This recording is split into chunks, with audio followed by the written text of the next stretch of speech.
एक बार महात्मा बुद्ध मगध राज्य के एक गांव में ठहरे हुए थे। उसी गांव के बाहर एक मोची अपने परिवार के साथ रहता था। उसके घर के किनारे एक तालाब था।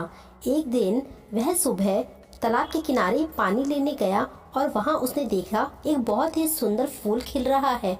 वो फूल उसे चमत्कारी फूल लग रहा था।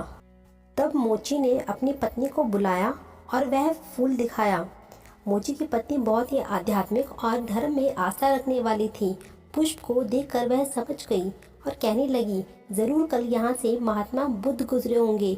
उन्हीं के प्रताप से आज यहाँ पर यह सुंदर फूल खिला है। इस फूल को चमत्कारी मानकर मोची ने एक योजना बनाई और उस योजना के बारे में अपनी पत्नी को बताया कि वह इस चमत्कारी फूल को राजा को दे देगा और उनसे बदले में सोने की मुद्राएं लेगा।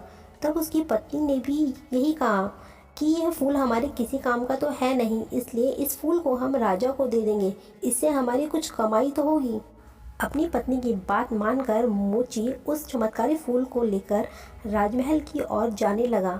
राजमहल तक जाने के रास्ते में उसे एक व्यापारी मिला और वह वहीं रुक गया और उस व्यापारी ने मोची से पूछा, यह फूल लेकर कहाँ जा रहे हो? तब मोची ने कहा कि यह एक चमत्कारी फूल है और इसे मैं महल लेकर जा रहा हूँ। वहाँ मैं इसे राजा को दूंगा और इसके बदले में उनसे मुंह मांगा इनाम लूँगा। व्यापारी ने मोची से कहा कि तुम यह फूल मुझे दे दो, मैं इसके बदले में तुम्हें 100 मुद्राएं दूंगा। तब मोची सोच में पड़ गया और उसने सोचा कि जब ये व्यापारी मुझे इस फूल के बदले में 100 मुद्राएं देगा तो राजा तो मुझे इसे कहीं ज़्यादा देंगे, इसलिए उसने वो फूल व्यापारी को नहीं दिया। थोड़ी दूर चलकर मोची ने देखा रास्ते में राजा साहब आ रहे हैं जो महात्मा बुद्ध के दर्शन करने के लिए जा रहे हैं। राजा ने भी मोची के हाथ में वह दिव्य पुष्प देखा तो वो भी अचंभित हो गए। तब उन्होंने मोची से कहा कि यह फूल मुझे दे दो और मैं इसके बदले में 1000 स्वर्ण मुद्राएं तुम्हें दूंगा।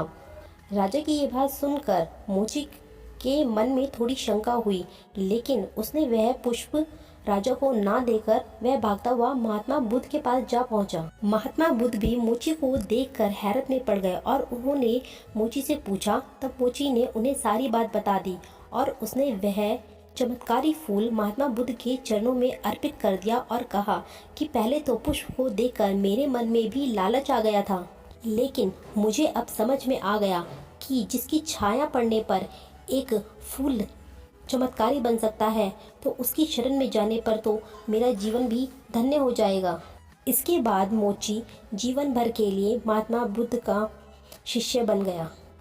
तो इस कहानी से हमें यह सीख मिलती है कि जीवन में बहुत सारी चीज़ें हैं जो हमें अपनी ओर आकर्षित करती हैं, लेकिन हमें उनके आकर्षण में ना फंसकर अपने ज्ञान का इस्तेमाल करके हमेशा सही रास्ते को ही चुनना चाहिए। आपको ये कहानी पसंद आई हो तो लाइक कीजिए, शेयर कीजिए एंड सब्सक्राइब कीजिए। Thank you for watching the video.